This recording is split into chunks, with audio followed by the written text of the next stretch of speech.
Good morning to your production team and your good self, and to our listeners. Fantastic. Hope you're doing well this morning. God has been so merciful. Thank you so much for joining us on the program. Now, we know that today, April 7, 2025, some 2 MPs have been summoned, if you will, by the NIB. They'll be having an interaction in Parliament, in a conference room in Parliament, to answer some questions that we don't know. But what do you make of this invitation of these 2 MPs? And then we'll talk about other matters arising. I think it's a good call, and we have to look at it in several contexts. We have to look at the constitutional and legal context, the procedural consideration, the institutional implication of Parliament as a house, and the broader democratic significance. Well, if you look at the constitutional and legal context, I think the release of these members for questioning by the Speaker represent a very significant intersection of parliamentary privilege and the rule of law. So if you look at most democratic systems, parliamentarians enjoy certain immunities. But these are typically balanced against the principle that no one is above the law. So if you look at procedurally, the Speaker decision also demonstrates certain or several important factors for democratic governance. I think, to me, it affirms the principle of equality before the law, indicating that elected representatives cannot be above the law, and as such, they have to be accountable for their actions or inactions. I think it also kind of respects the independence of the investigative authorities, which I'm so happy as a security analyst, because democracies thrive on accountability, and we must demonstrate the independence of our democratic, the investigative bodies. And you see, the allegations of serious wrongdoing, including corruption, and certain issues involving criminal matters must be duly and appropriately investigated. And I think in that case, it is the right thing to do.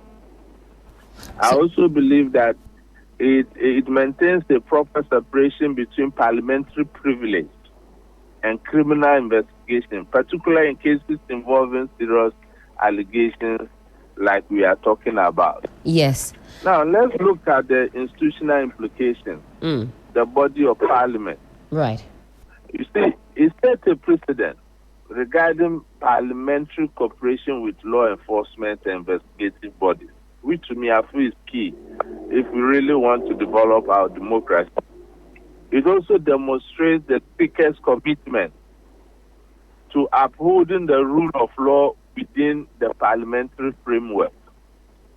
And the last point I think it is significant of notice is that I think it signals that parliamentary privilege is not intended to shield members from legitimate criminal investigations. So what is the wider or the broader democratic significance of all this? You see, the willingness to allow members of the legislature to be questioned in connection with serious allegations support the democratic accountability. Right. And I think as the people, we should be proud of the steps the Speaker have taken. And the Speaker appears to be striking a balance between protecting the institution of Parliament whilst acknowledging that serious allegations warrant proper investigations at the appropriate authority. There's a saying that leadership by example. So it's our own parliamentarians who make these laws. So they must be prepared when allegations of this nature are made against them. they can be properly investigated. And don't let us jump into conclusions. They are not guilty of any offense. They are just being investigated over what I would say an allegation at the moment until a court of competent jurisdiction convicts them. If you look at criminal jurisprudence, it's very clear. So it's good for our democracy, so to speak. Right. Now, Mr. Kotin, I want to ask about this specific issue. Now, it's one that has gathered so much momentum. Everybody's talking about it. This is Honorable Intim Fojo. He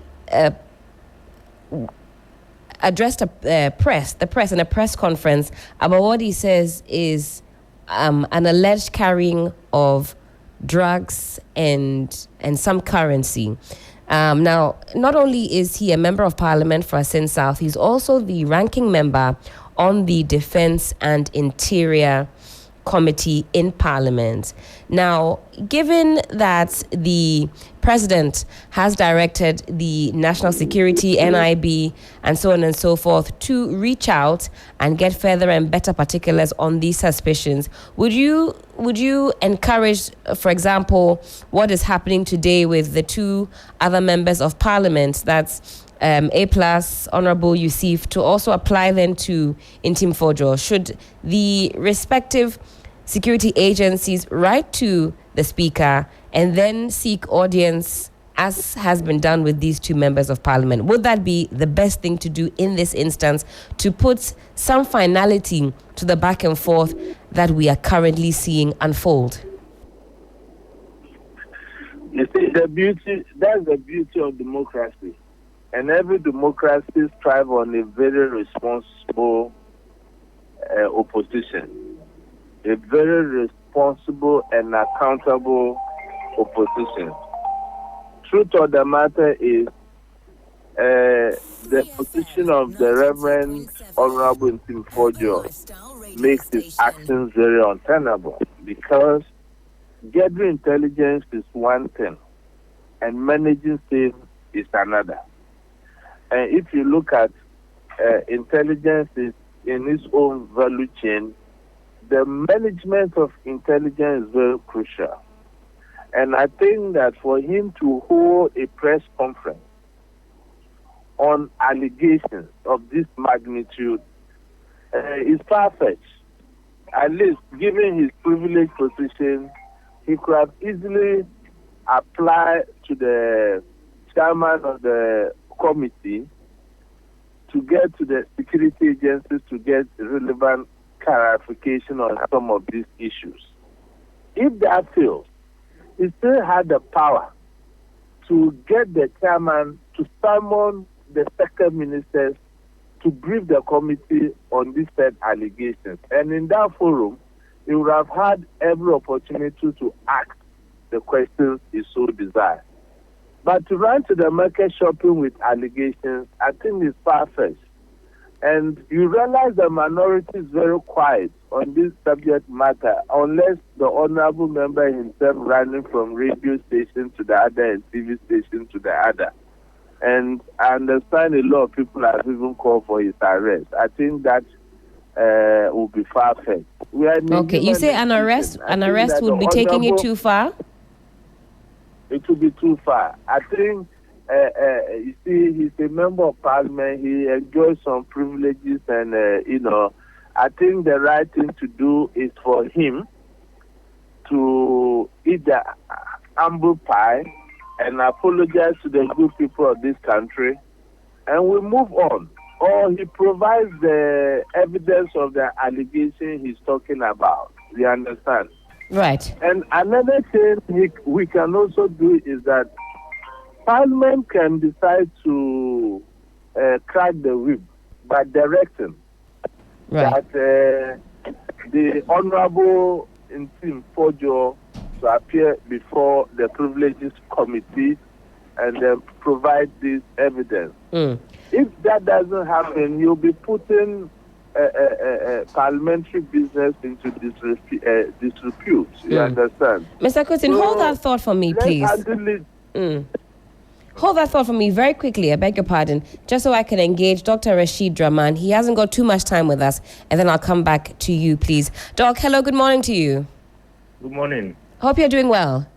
Yes, I am well. Thank you. Unfortunately, like I said, I have a meeting at 9. That's right. So, yes. I just pick your thoughts for the next 2 or 3 minutes, and then I'll let you go. Okay. What do you make of these recent happenings? I'm referring to Honorable Intim Fojo making allegations about drug carrying in international airport. It's gathered a lot of momentum. What should the next steps be? A lot has been said about MP immunity and so on and so forth. What should we be thinking of as a nation? I think for me, it's in order for our parliament to provide scrutiny and oversight over everything that happens in our republic. I think it's in order. But scrutiny must come backed with data and evidence. So if allegations are made, I think we would like to see the member of parliament or the minority group showing exactly like where the cocaine is, where the money, the cash is. Otherwise, I mean, the next time any alarm is raised, nobody is going to take that very seriously. So I just hope that the honorable member would come with the facts, at least because all along I've had a conversation about how, statements have been made, but they have not been backed by any data or evidence. So, I mean, he's the one alleging. Let him come out with the data and evidence, and I believe Ghanaians would be behind him. And if he doesn't have the data and evidence, then he might as well just keep quiet, because then that's not how we do parliamentary oversight. In terms of, parliamentary immunities and so on, I heard, the gentleman before me raise a number of important issues. I think our parliamentarians, it must be very clear, are not above the law. And I don't think that for any reason, they would, for maybe a minute, seek to project that kind of image. I think over the years, what has happened is that there hasn't been, a streamlined mechanism of making sure that they are called to account because of, the kind of immunities that they enjoy as per some of the constitutional provisions. So the Right Honourable Speaker, I remember in the 8th Parliament, sought to streamline this by working with the judiciary and saying that, look, you serve members of Parliament on a particular day so that we avoid this confusion. Somebody will say, I'm on my way to Parliament or I'm doing parliamentary business and so on. And then you also do that through the legal unit. But we saw that process abused in the dying days of the 8th Parliament for some political kind of interests. And I believe that this is a sanity that we want, so that our members of Parliament, despite the privileges and immunities, get subjected in a kind of streamlined way. They have to answer. If there is criminality, there's no one, because they make the laws for us, and they have to be the first to obey the laws. So I think, what we are going to see today with Honorable Member for Asin and then the former Minister for Youth and Sports, I think that is the right process, and I hope that this will be institutionalized, so that at least, despite separation between the judiciary and the legislature, at least we have some level of interdependence where they can work together to make sure that the rule of law and justice is dispensed fairly to members of Parliament, as it would to all of us. Certainly, Doc. Thank you so much for your quick thoughts on this. I know you have to leave us, but I look forward to engaging you at a separate time further on this particular issue. As the results come out from today, whatever happens today, we can weigh in on that further. That was Dr. Rasheed Draman, Executive Director, African Center for Parliamentary Affairs. I still have Mr. Emmanuel Kotin, Executive Director, Africa Center for Security and Counter-Terrorism, on the line. Mr. Kotin, so you were talking about balancing oversight with responsibility. In this particular instance, has that been done? Because we also don't want to be seen to be stifling the oversight duties of members of Parliament. And this is no mean member. He's a ranking member on Defence and Interior. One might be of the opinion that if he has some intel, it's coming from a strong position. Do you not agree? Well, unfortunately, the intel he got didn't come from the committee. He was citing different sources. I think that's why the president considered a committee for him to give him the opportunity to present those intelligence he got. But unfortunately, he went to the market shopping with that by the press conference he did. And like my senior brother, Dr. Draman mentioned, I think what will finally happen is for the speaker to give some directives like he did in the instant case of the two MPs we are talking about. But with regards to Team Forger, it's still an active case. It's supposed to appear before the committee. If he fails to do that, or if he fails to legitimately give this intel he thinks he has to the appropriate investigative bodies, I think he will leave the speaker with no choice than for him to give directives that he feels will protect the sanity or the image of Parliament. I also strongly believe that the minority must take a cue from some of these things. If they don't replace Honorable Tim Forger as the ranking and Security and Defense, it may hamper the work of the minority, because I'm not sure the government will be willing to share certain information with him as the ranking, because he has demonstrated clearly that he can manage intelligence. And we cannot reduce our security to politics. Because if there's any form of disturbance in this country, my sister, are you able to determine party A from party B? That's why, as practitioners, we've always maintained that put Ghana first when it comes to security. So it's about time we begin to set examples and streamline things, because our democracy has evolved over 32, 33 years now, and we can continue to do things in the germane way some of these members of Parliament are demonstrating. And I think the Honorable Man is the third member, a third-term MP. So he should know better. He has so much experience in the House. And in anything we do, we must first of all think about protecting the image of the House, the country, than political interest. And it will interest you to know that when this thing happened, apart from him talking about it, I've not heard any of the leadership within the minority talking about it. So it means that something may be wrong somewhere.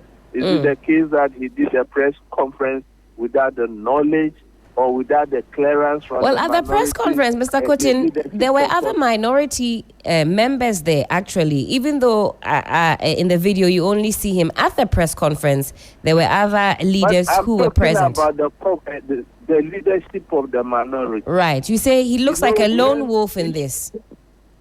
Exactly. Because when issues like this come, it doesn't mean that because you are the ranking member, you have the authority to just call some few other members that tell you, I'm doing a press conference, come and sit around me. You have to fast check one, take this through the leadership of your caucus. And if they feel that there is a prima facie case to let the good people of Ghana know, why not?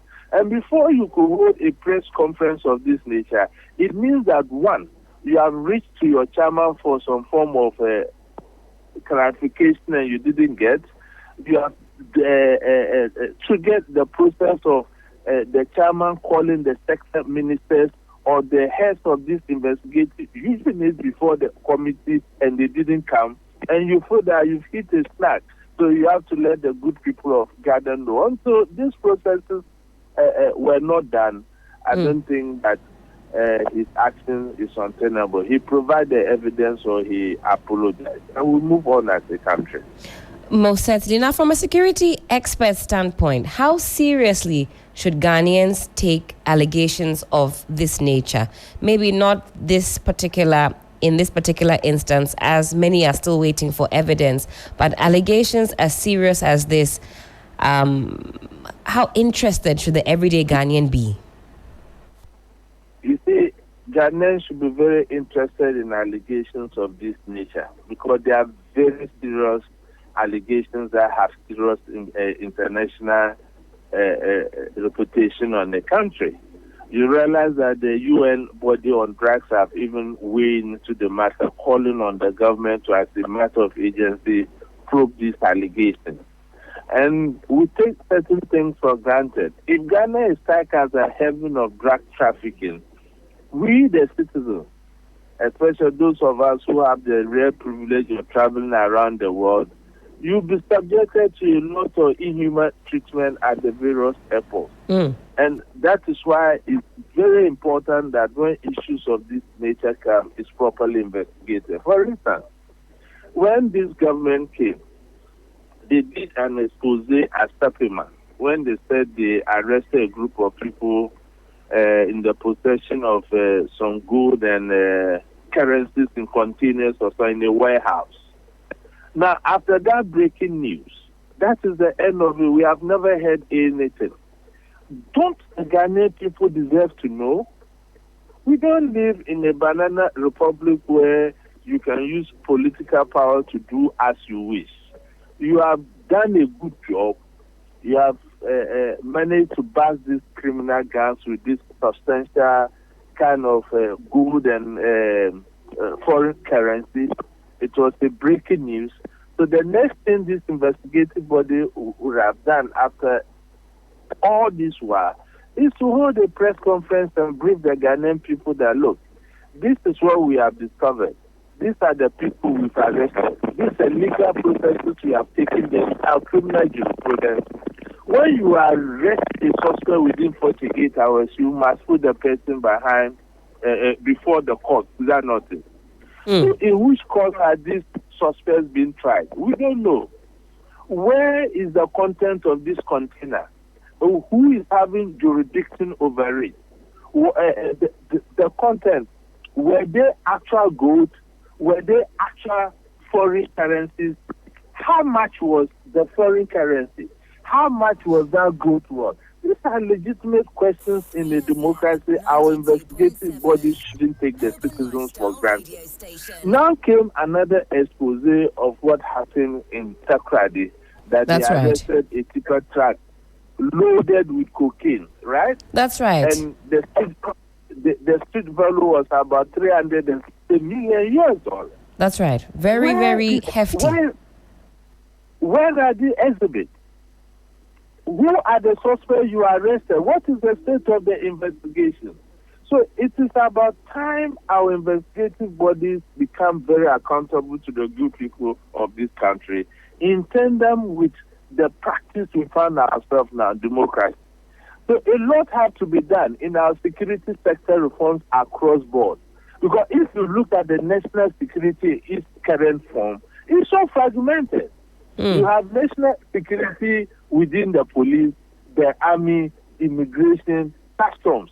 And some party apparatus have also put themselves together, legally or illegally, nobody knows, in the name of national security.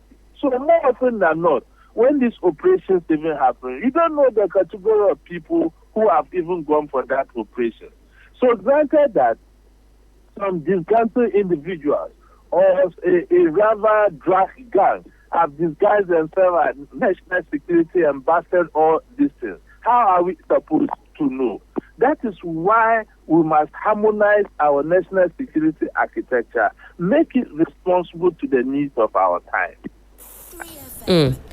Absolutely. Mr. Kotin, my final question to you this morning, and then we can wrap it up on this very important conversation. If you had the ears of Mr. President this morning, what's that one urgent thing that you would advise him to act on immediately?